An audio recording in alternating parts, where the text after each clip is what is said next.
নমস্কার দর্শক বন্ধুরা, আজকে আমরা যে বিষয়টি নিয়ে চর্চা করব তার মূল বিষয়টা হলো নিজের ভেতরের শত্রু, যে আপনাকে নীরবে ধ্বংস করছে, যেটাকে বলা হয় সেলফ এনিমি। চিনুন, জানুন কোনগুলি আপনার সেই নিজেরই শত্রু।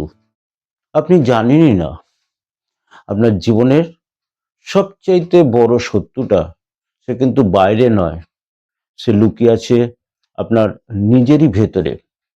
যে শত্রু চিৎকার করে জানান দেয় না, আঘাত করে না এবং আপনার চোখে পড়ার মতো করে কিছু সে করেও না, কিন্তু ধীরে ধীরে আপনার আত্মবিশ্বাস, আপনার স্বপ্ন, এমনকি আপনার পরিচয়টুকু সে কিন্তু চুরি করে নিয়ে চলে যায়। আজকের এই ভিডিওতে আমরা খুঁজে দেখব নিজের ভেতরের সেই শত্রুগুলো, সেগুলো কি, কিভাবে তারা কাজ করে এবং সবচেয়ে গুরুত্বপূর্ণ কিভাবে তাদের চিরতরে আমাদের জীবন থেকে দূর করতে পারি। ভিডিওটি শেষ পর্যন্ত দেখুন, কারণ শেষের কথাগুলো আপনার জীবন দেখার দৃষ্টিভঙ্গি হয়তো বদলে দিতে পারে। নিজের ভেতরের শত্রু মানেটা কি, আসল মানেটা কি? আমরা সাধারণত শত্রু বললে ভাবি কেউ আমাদের ক্ষতি করছে, আমাদের বিরুদ্ধে ষড়যন্ত্র করছে বা কিছু প্যাঁচ পয়জার করছে, এই সমস্ত। কিন্তু কিন্তু মনোবিজ্ঞানে বলা হয় সবচাইতে যে বিপজ্জনক যে শত্রু, সেটা কি না, সেটা হলো যে শত্রু আমরা চিনতেই পারি না। নিজের ভেতরের যে মূল শত্রুগুলো আছে, আসল দেখি সেগুলো কি কি? নেতিবাচক চিন্তা, ভয়, আত্মসন্দেহ, হীনমন্যতা, আলস্য, অতীতের ব্যর্থতার বোঝা এবং আমি পারবো না এই বিশ্বাস। এই শত্রুগুলো বাইরে থেকে কিন্তু আসেনি, এরা জন্ম নিয়েছে আমাদের যে অভিজ্ঞতা, আমাদের অতীতের ট্রমা এবং আমাদের শেখা যে ভুল সেই বিশ্বাস থেকে। আসুন দেখি নিজের ভেতরে সবচাইতে ভয়ঙ্কর 7টি শত্রু কিরকম ভাবে আমাদেরকে প্রভাবিত করে। প্রথমত হচ্ছে আত্মসন্দেহ, যেটাকে বললাম সেলফ ডাউট। এই শত্রু আপনাকে বলে তুমি যথেষ্ট ভালো নও, অন্যরা পারবে, তুমি কিন্তু পারবে না। এই আত্মসন্দেহ মানুষকে কিন্তু ব্যর্থ করে না, এটা মানুষকে চেষ্টা করতেই দেয় না, আদৌ সে তাকে মানুষকে চেষ্টাই করতে দেয় না। দ্বিতীয়ত ভয় বা ফিয়ার। ভয় আপনাকে আটকে রাখে, নতুন কিছু শুরু করতে দেয় না, সিদ্ধান্ত নিতে দেয় না এবং ঝুঁকি নিতেও দেয় না। ভয়ের কারণেই অনেক মানুষ সারা জীবন কিন্তু সেই একই জায়গায় নিজেকে আটকে রাখে, এগোতে পারে না। তৃতীয়ত অতীতের বোঝা। আগেও তো ব্যর্থ হয়েছিলাম, আগেও মানুষ আমাকে দেখে হেসেছিল আমার ব্যর্থতা দেখে। এইভাবে অতীত যদি নিয়ন্ত্রণ করে বর্তমানকে, তাহলে কিন্তু ভবিষ্যৎ কখনোই মুক্ত হয় না। চতুর্থত তুলনা করার অভ্যাস। নিজেকে অন্যের সাথে তুলনা করা, এটা চলে। এই করা মানে কি, নিজের শক্তিকে অস্বীকার করার সবচেয়ে সহজ উপায়। তুলনা করবেন না অন্যদের সাথে। সোশ্যাল মিডিয়াতে কিন্তু এই শত্রুকে আরো বেশি কিন্তু এখনকার দিনে শক্তিশালী করে তুলছে, অন্যের সাথে তুলনা করাকে। পঞ্চমত আলস্য এবং অরামপ্রিয়তা এবং দীর্ঘসূত্রতা। এগুলো কি করে না, আমাদেরকে বলে আরো চলুক, কি দরকার নতুন কিছু করার। কিন্তু সাফল্য কখনোই আজ নয় কাল নয়, এই মানসিকতাকে কিন্তু মেনে নেয় না। দীর্ঘসূত্রতা কিন্তু মেনে নেয় না। মানুষকে খুশি করার রোগ, এটাও একটা খুব বাজে জিনিস। নিজেকে হারিয়ে সবাইকে যদি খুশি করতে গিয়ে শেষে আপনি নিজে কিন্তু অসুখী হয়ে যান। সপ্তমত যেটা হচ্ছে সেটা হচ্ছে নেতিবাচক সেলফ টক। আপনি নিজের সাথে যেভাবে কথা বলেন, সেটাই কিন্তু ধীরে ধীরে আপনার পরিচয় হয়ে যায়। এবার আসুন আমরা দেখি নিজের ভেতরের শত্রুগুলোকে কিভাবে খুঁজে বার করব।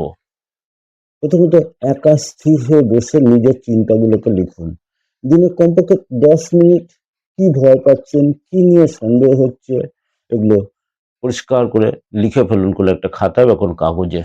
দ্বিতীয়ত নিজেকে প্রশ্ন করুন, আমি কেন এটা করছি না, কেন আমি শুরু করছি না। এর উত্তরই আপনাকে শত্রুর নামটাকে প্রকাশ করবে। আপনি বুঝতে পারবেন কিভাবে আপনি বাধাপ্রাপ্ত হচ্ছেন। তৃতীয়ত ট্রিগার চিনে নিন, অর্থাৎ কোন পরিস্থিতিতে আপনি সবচাইতে বেশি ভেঙে পড়েন এবং হতোদ্যম হয়ে পড়েন। একটু চিন্তা করুন, দেখবেন আপনি তাকে ঠিক ঠিক চিনতে পারছেন। চতুর্থত নিজের ভেতরের যে কথাবার্তা সেগুলো শুনুন। নিজেকে আপনি কি বলেন? আপনি কি নিজেকে উৎসাহ দেন না অপমান করেন? নিজেকে প্রশংসা করেন না অসম্মান করেন? পঞ্চমত সাহস করে সত্যকে মেনে নিন। শত্রুকে হারাতে হলে আগে তাকে চিনতে হবে। এইভাবে নিজেকে যদি আপনি বিশ্লেষণ করেন তাহলে কিন্তু আপনি আপনার শত্রুদের চিনতে পারবেন এবং এই চিনতে পারলেই তাদেরকে আপনি সহজেই পরাস্ত করতে পারবেন। এবার আসুন দেখি কিভাবে নিজের ভেতরের শত্রু দূর করার কিছু বাস্তব উপায় আছে। সেগুলো বাস্তবভাবে প্রয়োগ করলে কিন্তু আপনি এই শত্রুগুলোকে দূর করতে পারেন। প্রথমত হচ্ছে সচেতনতা, অ্যাওয়ারনেস। শত্রুকে দমন করার প্রথম ধাপ। আমি জানি এটা আমার সমস্যা। এটা যদি আপনি বুঝতে পারেন তাহলে কিন্তু আপনার অর্ধেক কাজ হয়ে যায়। নিজের সমস্যাটাকে বুঝতে হবে। দ্বিতীয়ত নিজের চিন্তার ধরনটাকে বদলান, তবেই জীবন বদলাবে। আমি পারবো না বলার চেয়ে আমি করতে পারি, আমি শিখছি, এটা বলুন মনে মনে। এই ছোট্ট পরিবর্তন কিন্তু আপনার মধ্যে একটা বিশাল পরিবর্তন নিয়ে আসবে, পার্থক্য নিয়ে আসবে। তৃতীয়ত ছোট ছোট জয় তৈরি করুন। বড় লক্ষ্য নয়, ছোট ছোট ছোট কাজগুলো করুন। এই ছোট লক্ষ্য পূরণ হলে দেখবে আপনার আত্মবিশ্বাসটা বেড়ে যাচ্ছে। চতুর্থত একটা পর্যায়ের পর লিমিট টানতে শিখুন। সবাইকে খুশি যদি করতে যান তাহলে পারবেন না। সবাইকে খুশি করতে গেলে নিজেকে হারাতে হয়। তাই সবাইকে খুশি করতে যাবেন না, চেষ্টাও করবেন না। পঞ্চমত নিজেকে নিজের বন্ধু বানান। আপনি যদি নিজের পাশে নিজে না দাঁড়ান আর কিন্তু কেউ দাঁড়াবে না। একথা জানবেন আপনি আপনার নিজের সবচাইতে কাছের বন্ধু। শেষ কথা এটাই বলা যায় যে আপনার ভেতরের যে শত্রু সে কিন্তু আপনার মতো শক্তিশালী নয়।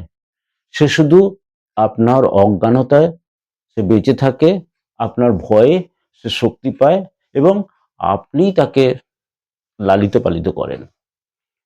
যেদিন আপনি সচেতন হবেন, নিজের পাশে নিজে দাঁড়াবেন, সেদিনই সে শত্রু কিন্তু দুর্বল হয়ে পড়বে, তারা দূর হয়ে যাবে আপনার ভিতর থেকে চিরতরে। আপনি কিন্তু শেষ হননি, আপনি কিন্তু ব্যর্থ নন। আপনি শুধু নিজের শক্তি এখনো কিন্তু পুরোটা চিনেই ওঠেননি, আপনার ভিতরে কি অসীম শক্তি আছে।